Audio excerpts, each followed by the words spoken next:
what the whole world wants to know is who is going to be advising these pre-candidates, or then the two candidates, or then the next president of the US in terms of foreign policy. Is US foreign policy going to change in 2009? Well, on the Republican side, it's very easy to see what's going to happen.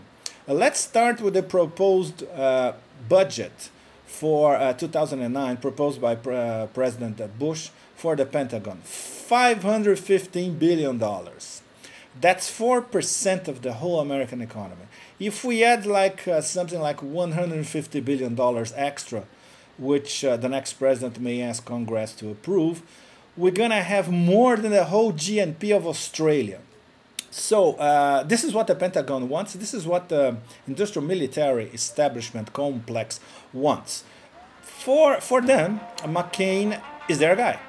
Maybe one piece of information is enough to tell everybody what's going to happen. Pat Buchanan, who knows one or two things about the American establishment, has said on the record on a talk show, if McCain wins, he will make Cheney look like Gandhi. This means what? This means John, a century of war, McCain. He said that he still believes, in fact, that Iraq is the central front in the war on terror, which proves that in his visits to Iraq he's never learned anything on the ground. He also sang on the record, when do we send them an airmail message to Tehran?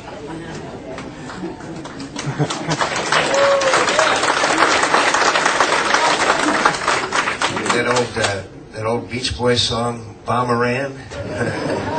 Bomb, bomb, bomb, bomb. Anyway. Brian Wilson of the Beach Boys, who composed Barbara Ann, obviously was not amused.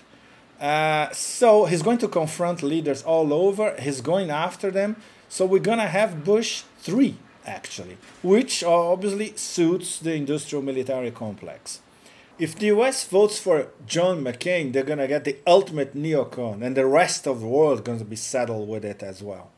McCain is being supported by all major neocons, everyone from Norman Podhoretz, who advocates that we're already at World War IV, and he keeps on talking about Islamofascism all the time.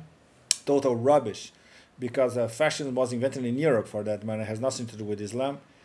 And William Crystal, one of the founders of the Project for the New American Century, who advocated that the US needed a new Pearl Harbor to reestablish US world domination. In every neocon in between, of course. George Bush already said that McCain is a good conservative, which for many people may be the kiss of death, but for many neocons it's a very worthy endorsement. So if we're going to have McCain, it's good for the Pentagon, it's good for the military-industrial establishment, but Americans and the world must be warned. It's going to be less jobs, more war.